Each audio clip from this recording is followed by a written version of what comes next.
بسم اللہ الرحمن الرحیم۔ السلام علیکم ناظرین۔ کسی علاقے میں ایک خوبصورت نوجوان لڑکا رہتا تھا۔ اس لڑکے کو زناکاری کی عادت پڑ گئی تھی۔ وہ جب تک کسی لڑکی سے زنا نہیں کر لیتا تھا تو اس کو چین نہیں آتا تھا۔ وہ ہر روز کسی نہ کسی لڑکی کو گھر بلا کر اس سے بدکاری کیا کرتا تھا۔ اس کا روزانہ کا معمول تھا کہ وہ جس لڑکی سے زناکاری کرتا تھا اس لڑکی کا نام اپنی ڈائری پر لکھ لیا کرتا تھا۔ صبح سے لے کر بستر پر جانے سے پہلے جو بھی بدکاری، زناکاری یا پھر کوئی غلط کام کیا کرتا تھا اس کو اپنی ڈائری پر درج کیا کرتا تھا۔ ایک دن وہ اپنی ڈائری کھولے بیٹھا تھا کہ کسی نے دروازے پر دستک دی۔ جب اس نے دروازہ کھولا تو اس نے دیکھا کہ دروازے پر ایک حسین و جمیل عورت کھڑی ہوئی ہے۔ اس لڑکے نے عورت سے دریافت کیا کہ تم کون ہو؟ کہاں سے آئی ہو؟ یہاں کیا کرنے کے لیے آئی ہو؟ عورت نے لڑکے کو بڑے معصومانہ چہرے کے ساتھ جواب دیا کہ میں ایک بیوہ عورت ہوں۔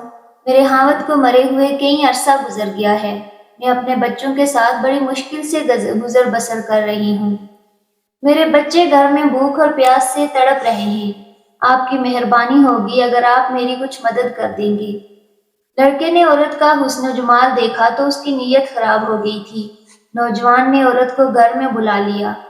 نوجوان نے عورت سے کہا کہ تم جتنے پیسے مانگو گی میں تمہاری مدد کرنے کے لیے تیار ہوں، مگر میری ایک شرط ہے کہ تم میرے ساتھ زناکاری کرو۔ عورت نے نوجوان کی بات سے انکار کیا تو لڑکے نے عورت سے زبردستی کرنے کی کوشش کی۔ جب نوجوان نے عورت کو اپنی باہوں میں لیا تو عورت چیخو پکار کرنے لگی۔ عورت نے اللہ تعالیٰ سے دعا کی، یا اللہ مجھے اس بدکار زانی نوجوان سے بچا لیں۔ یا اللہ آپ میری عزت کی حفاظت فرمائیں۔ عورت نے خدا سے دعا کرنے کے بعد لڑکے کو کہا، اے نوجوان تم بدکار ہو، زانی ہو، کیا تم کو موت یاد نہیں ہے؟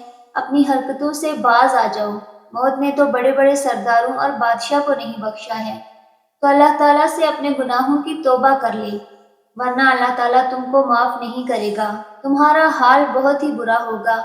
تمہارا کیا خیال ہے کہ اس بند کمرے میں تمہیں کوئی یہ بدکاری کرتے ہوئے نہیں دیکھے گا؟ بے شک اللہ ہر جگہ موجود ہے۔ عورت کی باتیں سن کر نوجوان کے دل میں اللہ تعالیٰ کا خوف پیدا ہو گیا۔ اس نے عورت کو کہا کہ اے عورت تم نے تو کوئی بدکاری نہیں کی ہے تو اللہ تعالیٰ سے اتنا ڈر رہی ہے؟ میری تو زندگی ہی بدکاری اور زناکاری میں گزر گئی ہے۔ میں نے تو کبھی اللہ تعالیٰ سے توبہ استغفار نہیں کیا ہے۔ یہ باتیں کرتے ہوئے نوجوان کی آنکھوں میں آنسو آ گئے۔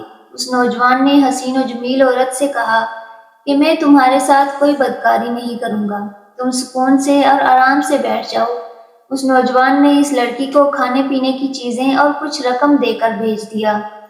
نوجوان نے کہا، اے حسین و جمیل عورت جا کر اپنے بچوں سے کہو کہ میرے حق میں دعا کرنا کہ اللہ تعالیٰ میرے گناہوں کو معاف فرما دے۔ میں بھی آج کے بعد کوئی زناکاری اور غلط کام نہیں کروں گا۔ اس عورت نے جاتے ہوئے اس نوجوان کو دعائیں دی کہ اللہ تعالیٰ تمہارے سب گناہوں کو معاف فرما دے، اللہ تعالیٰ تم پر اپنا رحم و کرم عطا کرے۔ جب تیری موت آئے تو اللہ تعالیٰ کا ذکر کرتے ہوئے آئے، تو سچا اور پکا مومن ہو کر مرے۔ یہ دعائیں دیتے ہوئے وہ عورت اس نوجوان کے گھر سے چلی گئی۔ جب عورت اس نوجوان کا گھر چھوڑ کر چلی گئی تو نوجوان کے دل میں آیا کہ میں نے اپنی جوانی کا یہ سب سے نیک کام کیا ہے، کیوں نہ اپنے گناہوں کو مٹا کر اب سے نیکیاں لکھنا شروع کروں۔ چنانچہ اس نے ڈائری پر یہ کام لکھنے کے لیے ڈائری کو کھولا تو دیکھ کر حیران رہ گیا کہ ڈائری بالکل صاف تھی، اس پر کچھ نہیں لکھا ہوا تھا۔ اللہ تعالیٰ نے اس بیوہ عورت کی دعا سے اس نوجوان کے سب گناہوں کو معاف فرما دیا تھا۔ نوجوان نے ساری ڈائری کے ایک ایک صفحہ کو دیکھا تو ہر صفحہ نیا اور صاف تھا، جیسا کہ اس پر کچھ لکھا ہی نہیں ہوا تھا۔